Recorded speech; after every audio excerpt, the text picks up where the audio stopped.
नमस्कार दोस्तों, मैं सतीश सर आज बताने जा रहे हैं नई शिक्षा नीति 2020 या न्यू एजुकेशन पॉलिसी 2020।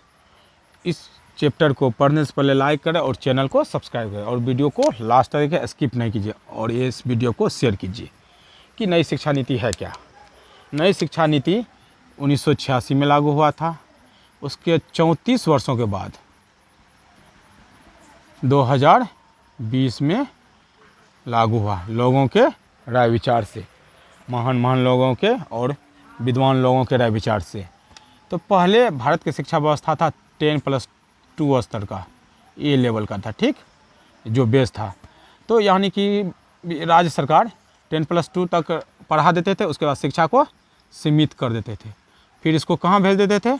विश्वविद्यालय स्टूडेंट को भेज देते थे। तो विश्वविद्यालय किसी राज्य के अधीन तो नहीं है। तो लेकिन भारत सरकार के मानव विकास मंत्रालय या मानव संसाधन विकास मंत्रालय ने घोषणा किया है कि अब नया पैटर्न लागू होगा। क्या पैटर्न होगा? 5+3+3+4। कहने का मतलब 5 क्या हुआ? 1 से 5 वर्ष हुआ। 1 से 5, 5 वर्ष से 3 वर्ष, 3 वर्ष से फिर 3 वर्ष, 3 वर्ष से फिर 4 वर्ष, यानी 5 3 8, 8 3 11, 4 15 ऐसा। तो अर्थात 1 2 3 4 5 जब एडमिशन लिया, जब तुम एडमिशन लेगा तो उसका पहला वर्ष 1 वर्ष, 2 वर्ष, 3 वर्ष, 4 वर्ष, 5 वर्ष, अर्थात 1 2 3 इसको हम प्री प्राइमरी माना जाता है। प्री प्राइमरी में क्या होगा? तुमको खेलकूद से गतिविधियां कराया जाएगा, अन्य गतिविधियां कराया जाएगा।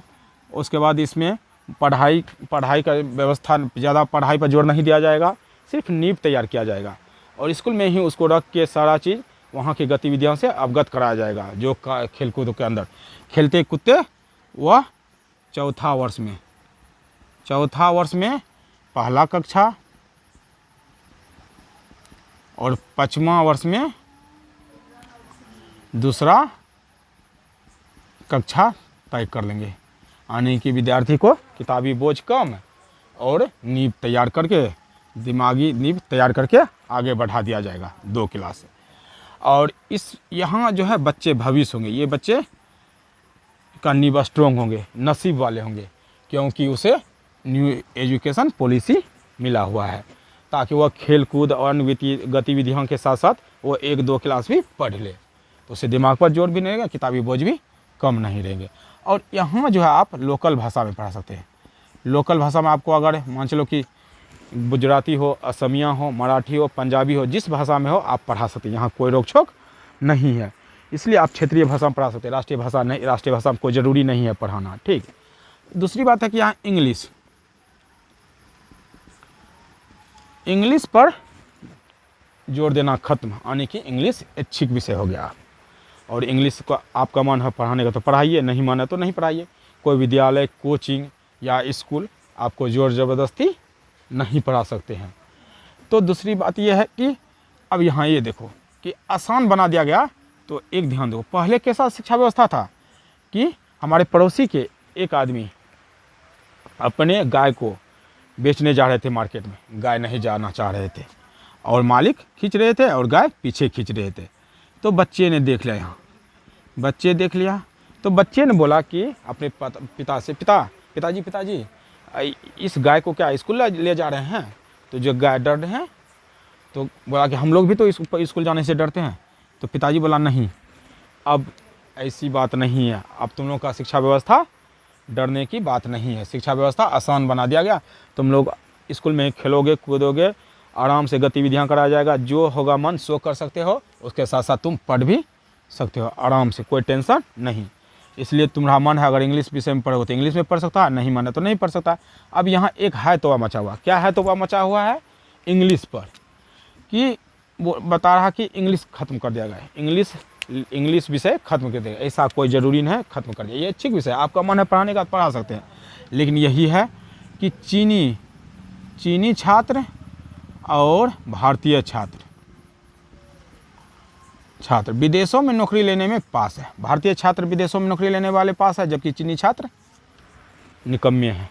कारण क्या है कि भारतीय छात्र स्टूडेंट जो है इंग्लिश पर जोर ज़्यादा देते थे, इसलिए विदेशों में इंग्लिश पर पकड़ ज़्यादा होता है, इंग्लिश में काम किया होता है, मल्टीनेशनल कंपनी इंग्लिश में ही काम करते हैं, तो इसलिए भारतीय छात्र को ज़्यादा जॉब मिल जाते हैं और विदेशों में चीनी छात्र कम मिलते हैं। ठीक, यही है तौबा मचा हुआ। लेकिन अगर आपका मन है इंग्लिश पढ़ाने तो पढ़ाइए, कौन रोक सकता है, कोई नहीं रोक सकता है। ठीक, अब अगले 3 वर्ष देखो, 1 से 5 वर्ष तक में तुमको नींव तैयार कर दिया। क्या तैयार कर दिया? बच्चे का नींव तैयार कर दिया।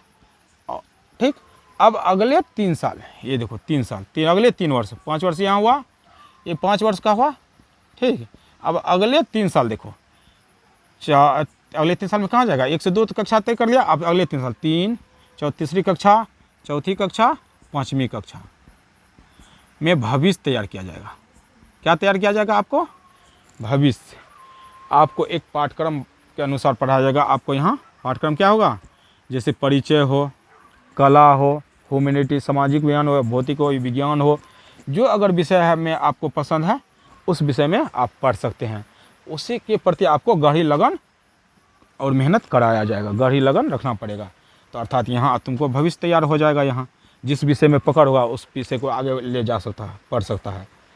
तो फिर अगले 3 साल जो है, अगले तीसरा वर्ष, यहाँ 5 हो गया, 6, 7, 8, इसमें तय पाठ्यक्रम के अनुसार पढ़ाया जाएगा। तय पाठ्यक्रम, इसमें तुमको परिचय, साइंस या तो कला, जो विषय पसंद है, जो तय पाठ्यक्रम है तुमको वो पढ़ना होगा।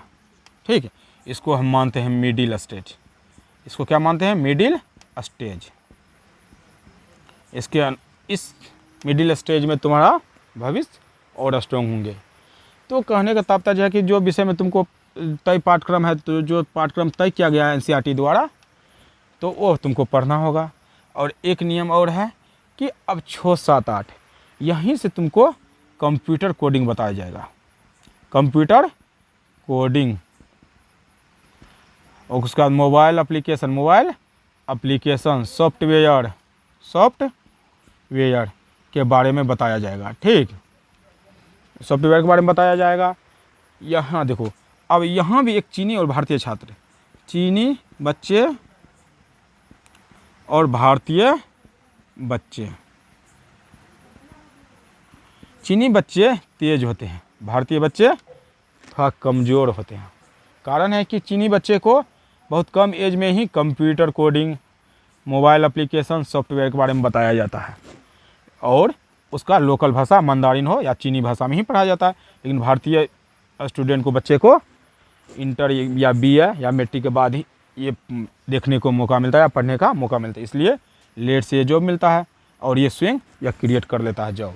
ठीक, अब ये इसलिए इसको मिडिल स्टेज माना जाता है। आप जो है जैसे 3 वर्ष में अगर आपका मन है इंट्रेंस करने के लिए, इंटर्नशिप में, तो वो जा सकते हैं। अर्थात यहाँ 6, 7, 8 में देखो, अगर मन है पेंटिंग या कंप्यूटरिंग, प्रैक्टिकल, जिस विषय में रुचि हो तुम कंपनी में जा सकता हो, प्रैक्टिकल कर सकता, पेंटिंग में, कंप्यूटर में या प्रैक्टिकल में या अन्य कोई विषय में जो मन है वो उस विषय में तुम कर सकता हो। यहाँ कोई रोक छोक नहीं है। ठीक, यहाँ तक तो समझ गया कि अगर तुमको मन है तो तुम प्रैक्टिकल में जा सकता है, कहाँ? कंपनी में जाके। यहाँ कोई रोक छोक नहीं, पहले ऐसी व्यवस्था नहीं थी। ठीक, अब अगले 4 साल, ये 3 साल हो गया, अगले 4 साल देखो, ये 4 साल, चौथा वर्ष में जो है, जैसे चौथा वर्ष में कौन कौन? 9, 10, 11, 12 ये कक्षा है। ठीक, इस कक्षा में तुमको जो है गहरी रुचि पैदा की जाएगी, विश्लेषण पैदा किया जाएगा, मानसिक क्षमता तौर पर गहरी विश्लेषण पैदा किया जाएगा, सोचने की क्षमता पैदा किया जाएगा। और रट्टा माल का व्यवस्था ख़त्म कर दिया गया है, इसलिए कोचिंग या ट्यूशन के माध्यम से अब रट्टा माल व्यवस्था ख़त्म कर दिया गया। और इसमें अब सेमेस्टर वाइज एग्ज़ाम हुआ है, 6 महीना का एग्ज़ाम होगा। तो अर्थात 6 महीना का मतलब हर 6 महीना पर तुम्हारा एग्ज़ाम होगा, और लास्ट के ईयर में दोनों सेमेस्टर जोड़कर रिजल्ट दिया जाएगा। क्या दिया जाएगा? रिजल्ट। और रिजल्ट में क्या शामिल होंगे तुम्हारा? देखो रिजल्ट में extra curriculum, extra curriculum, curriculum, humanity, मानसिक क्षमता, सब चीज़ तुम्हारा रहन सहन सारा बिहेवियर देखा जाएगा यहाँ, और इस आधार पर तुमको नंबर मिलेगा। और अब जो है 6 महीना का सेमेस्टर बना दिया गया, तो विद्यार्थी भाग नहीं सकते पढ़ने से, और उसे विद्यार्थी को हर महीने और हर साल हर दिन पढ़ाई करना होगा। अब ये नहीं बोल सकते हैं कि हमको फाइनल एग्ज़ाम का तैयारी करना है या एग्ज़ाम की तैयारी करना है, तो अब बहाना ख़त्म। अब हर महीना पढ़ना होगा, हर महीना पढ़ना होगा, हर 6 महीना पर एग्ज़ाम देना होगा। और आपका जो रिजल्ट बनाया जाएगा एक्स्ट्रा करिकुलम और डिसिप्लिन आदि, और उसके बाद मानसिक क्षमता, जो दक्षता होगा, सब चीज़ देख के तुम्हारा रिजल्ट तैयार किया जाएगा। और तुम्हारा रिपोर्ट कार्ड भी तैयार किया जाएगा। रिपोर्ट कार्ड में क्या होता है, 360 डिग्री एंगल पर रिपोर्ट बनेगा। पहले रिपोर्ट कार्ड पहले बन जाता था, लेकिन अब नहीं। अब तुम्हारा वर्तमान में जैसे जैसे कर रहा है वैसे वैसे तुम्हारा रिपोर्ट कार्ड बनेगा। रिपोर्ट कार्ड में एक्स्ट्रा करिकुलम भी शामिल होगा, मानसिक क्षमता भी शामिल होगा, बोलने चलने और पढ़ने का भी क्षमता शामिल होगा 360 में। इसमें नंबर ले सकते हैं, स्वयं आप अपने क्षमता के अनुसार नंबर ले सकते हैं, सहपाठी भी आपको नंबर दे सकते हैं, शिक्षक भी आपको नंबर देंगे। अर्थात यहाँ से व्यवस्था में अर्थात विद्यार्थी को पढ़ने का मौका मिला है और भागने का मौका नहीं। अब यहाँ पे बोर्ड एग्ज़ाम को आसान बना दिया गया, बोर्ड एग्ज़ाम को आसान बना दिया गया। रटा मार की व्यवस्था ख़त्म। अब रटा मार नहीं, कोचिंग या ट्यूशन के माध्यम से जो विद्यार्थी को रटा दिया जाता था, रटाया हुआ सब्जेक्ट दिया जाता था, वो ख़त्म। अब गहरी विश्लेषण, सोच पैदा करने की शक्ति प्रदान करना पड़ेगा। और आपका मन है जिस विषय में एग्ज़ाम देने के लिए, बोर्ड का एग्ज़ाम तो आसान बना दिया गया। जो विषय होगा मन जिस विषय में होगा, जैसे हिंदी में मन है तो हिंदी में एग्ज़ाम दो, या तो इंग्लिश में मन है तो इंग्लिश में एग्ज़ाम दे दो। अब स्ट्रीम व्यवस्था ख़त्म कर दिया गया। स्ट्रीम व्यवस्था ख़त्म। स्ट्रीम व्यवस्था क्या हुआ कि पहले जो था, देखो पहले आर्ट्स साइंस या क्या होता था, आर्ट्स साइंस या इकोनॉमिक्स, ठीक है, ये पेपर पढ़ाया जाता था। लेकिन अब ऐसा नहीं है। अगर आर्ट्स है तो आप साइंस पढ़ सकते हैं, साइंस है तो आर्ट्स पढ़ सकते हैं, या कॉमर्स पढ़ सकते हैं, या इकोनॉमिक्स पढ़ सकते हैं। इसलिए आर्ट्स साइंस कॉमर्स कोई आप पेपर पढ़ सकते हैं। अगर आर्ट्स है तो साइंस भी पढ़ सकते हैं, साइंस है तो कॉमर्स भी पढ़ सकते हैं। ये सब खत्म। लेकिन हाँ, अब एक पूल तैयार किया जाएगा। पूल मतलब पूल तैयार किया जाएगा। और हिस्ट्री है, मान चलो ये हिस्ट्री में अगर फिजिक्स अन्य विषय शामिल है, तुम हिस्ट्री ले लिया है तो हिस्ट्री के साथ फिजिक्स भी पढ़ सकता है, बायोलॉजी भी पढ़ सकता है, या केमिस्ट्री भी पढ़ सकता है, ह्यूमैनिटी भी विषय पढ़ सकता है। जो विषय होगा वो पूल में शामिल होगा, वो पेपर पढ़ सकते हैं। इसीलिए ये एक तरह से ये पूल तैयार किया गया, और इस पूल के अनुसार ही तुमको पेपर चुनना होगा। और इस आधार पर हम लोग का शिक्षा व्यवस्था आधारित होंगे, और ये क्लियर हो जाएगा। तो क्लियर नहीं हुआ, क्लियर हो जाएगा इस बार, ठीक। अर्थात आप पूल के अनुसार ही पेपर ले सकते हैं, पढ़ सकते हैं, या और कुछ कर सकते हैं। और दूसरी बात क्या है, एक बात तो ध्यान से देखो कि आपको 1 से 5 तक में निप तैयार करेंगे एनसीईआरटी, और ये 3 साल जो है आप भविष्य बनेंगे, और अगला 3 साल जो है आप मिडिल स्टेज में रहेंगे। किस स्टेज में? मिडिल स्टेज में। और अगला 4 साल जो है आपका गहरी विश्लेषण, गहरी क्षमता, जॉब क्रिएट, यानी कि आपका फ्यूचर यहीं से बड़े बड़े लक्ष्य की ओर प्रेरित किया जाएगा इस 4 साल में। तो इसलिए भारत का शिक्षा व्यवस्था क्या है, इस आधार पर सम्मिलित है, नए पैटर्न आधार पर सम्मिलित है। अगर आप छात्र के माता पिता हैं तो इसे अच्छी तरह समझ लें, और इस पे छात्र के माता पिता का भी बहुत बड़ा योगदान होंगे, और उनका भी एक्टिविटी शामिल होंगे। इसलिए छात्र के माता पिता अवश्य ध्यान दें। धन्यवाद।